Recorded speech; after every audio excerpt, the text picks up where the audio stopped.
Boa tarde, a paz do Senhor Jesus Cristo para todos que me ouvem nesta tarde, amém? Quero pedir desculpa aos irmãos por durante 2 dias eu não ter posto um vídeo, né? Motivos pessoais, Deus sabe, né? E Deus está no controle de tudo, né? Nada sai do controle de Deus, amém? Eu vou deixar uma mensagem que se encontra aqui no livro de Romanos, capítulo de número 8, do seu versículo 35 e 36, né? Que diz assim: quem nos separará do amor de Cristo? A tribulação, ou a angústia, ou a perseguição, ou a fome, ou a nudez, ou o perigo, ou a espada. Versículo 36. Como está escrito, por amor de ti, somos entregues à morte todo dia.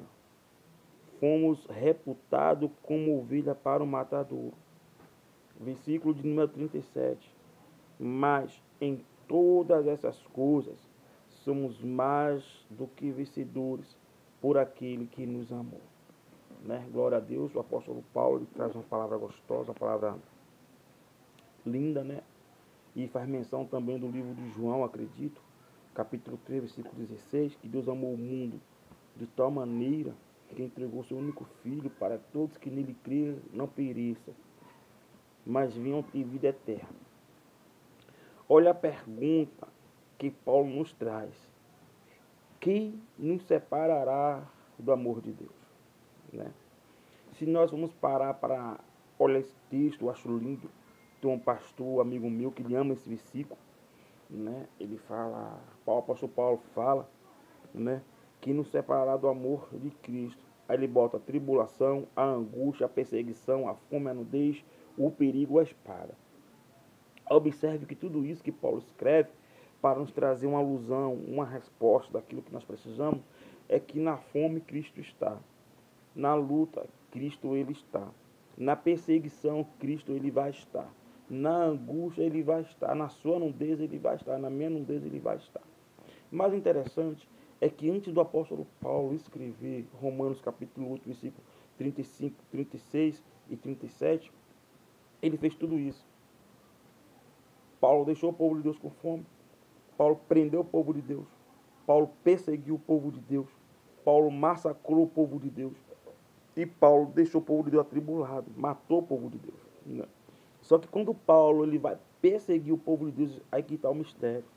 Paulo vai ter um encontro com Cristo, e Cristo muda toda a história, toda a rotina de Paulo, e vai dizer mais que Paulo ele vai aprender a padecer por amor da obra dele, do próprio Deus, que para Deus é um vaso precioso.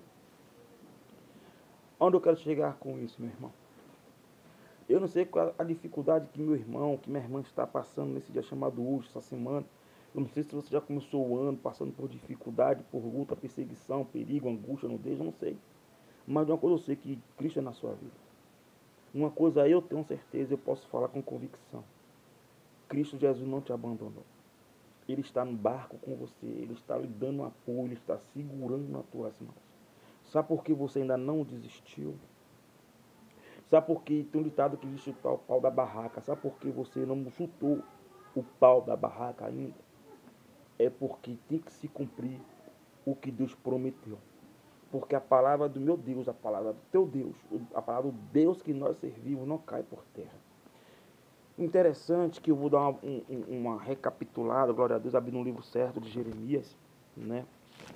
Jeremias, do seu capítulo 1, que eu acho interessante, que vai dizer do seu versículo 5, né, a seguir. Olha que interessante.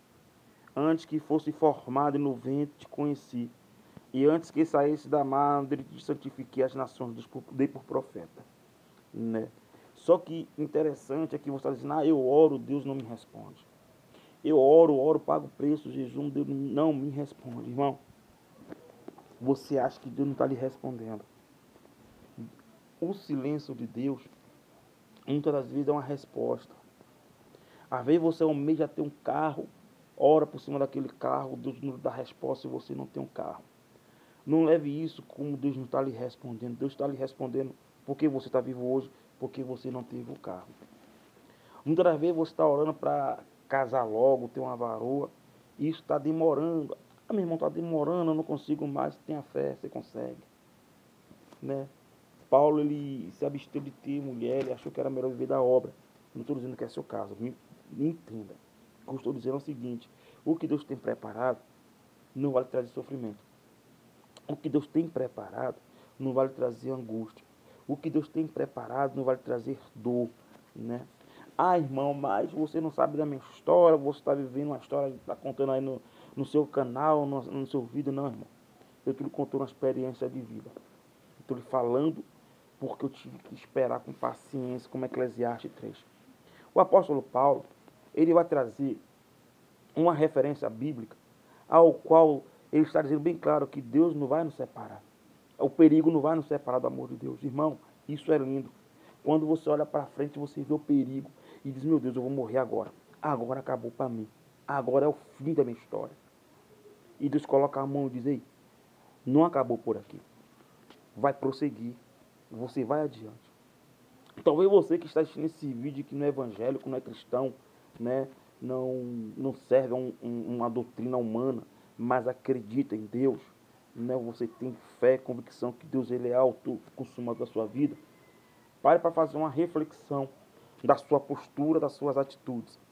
Observe quantos livramentos Deus tem lhe dado, através de uma bala, através de um atropelo, através de uma enfermidade, através daquilo que você nem imagina, através de uma obra de bruxaria, de feitiçaria, uma obra de voodoo. Observe que tem tantas coisas que acontecem na nossa vida no mundo espiritual que nós não temos o poder de ver, né? Deus não vai permitir que todos venham ter esta visão espiritual. E Deus hoje está dizendo para alguém que está assistindo esse vídeo: ei, nada que você está passando aparta o amor que eu tenho por você. Você está doente, eu te amo, de um jeito é Deus dizendo. Essa enfermidade não é para a morte. Essa enfermidade é para você entender que eu estou cuidando, e estou guardando, e estou zelando pela sua vida. Ei, o que há de vir virá, e não tardará. O apóstolo Paulo, ele por costume, ele perseguia os cristãos. O apóstolo Paulo foi instruído pelo próprio Gamaliel. Gamaliel é esse? Era um homem bem conceituado na palavra. Gamaliel é um homem que tem um conhecimento, vamos dizer, teológico hoje, bem doutorado. Então Gamaliel vai instruir a Paulo. Paulo vai aprender de uma forma poderosa a respeito da Torá, do Pentateuco. Paulo, com 12 anos, Paulo já era bem instruído da palavra do Senhor.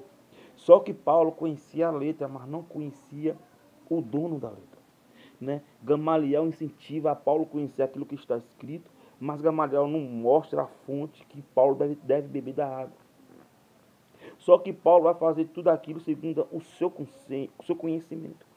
Paulo vai fazer toda essa desordem segundo a sua vontade, né? Quando Estevão ele é apedrejado, Paulo estava próximo. Mas se Paulo conhecesse o dono da palavra, o dono da letra, Paulo não deixaria que Estevão fosse morto.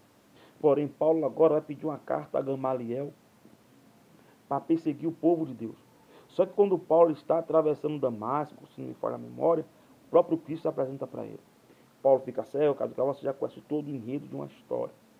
Só que o interessante é que Paulo vai ficar na rua chamada direita. Deus agora vai levantar Ananias, vai dizer, Ananias, ei, levanta, vai uma rua chamada direita. Lá tem um certo homem por nome Saulo. Ananias cogita não querer ir, Ananias não quer ir fazer aquilo que Deus mandou, por quê? Porque Ananias tinha uma má formação de Paulo, Ananias tinha uma má referência de Paulo, Ananias sabia que Paulo matava mesmo, Ananias sabia que Paulo destruía mesmo, Ananias sabia que Paulo prendia mesmo, Ananias temia Paulo. O povo judeu temia as atitudes de Paulo.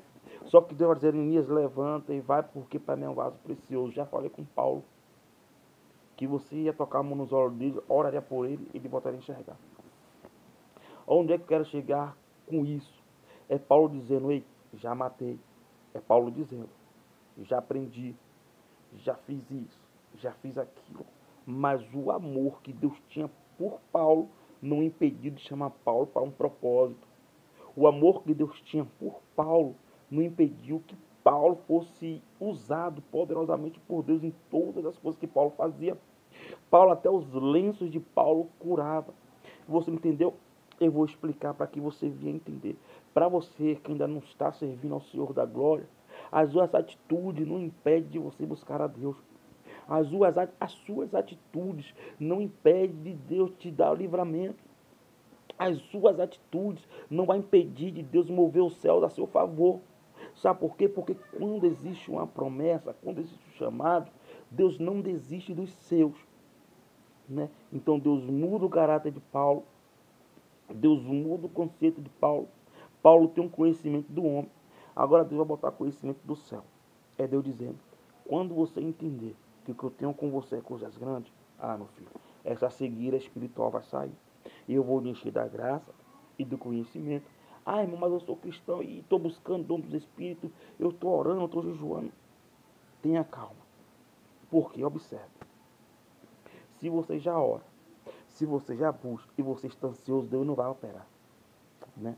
Mas se você busca, você tem convicção do Deus que você serve, você sabe que o Deus que te chamou é um Deus misericordioso, é um Deus poderoso, é um Deus fiel, meu irmão, você vai longe. Deus está esperando só um posicionamento seu para você entender que Ele já lhe deu, mas basta você abrir a visão espiritual para receber. Irmão, mas como é que eu vou saber? Peça discernimento do Espírito.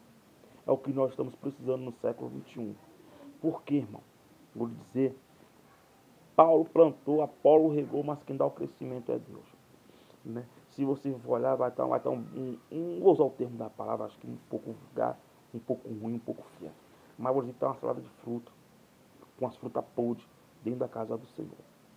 E Deus quer usar você nessa terra, para trazer conserto para dentro de Israel, assim como usou a Jeremias. Né? Está um negócio que Deus está falando, Deus calado. Está um Deus que Deus está mostrando, Deus não mostrou nada. E Deus ele está lá de cima dizendo quando é que você vai se posicionar para ser um instrumento na minha mão. Né? Que Deus em Cristo possa te abençoar. E eu espero que esta mensagem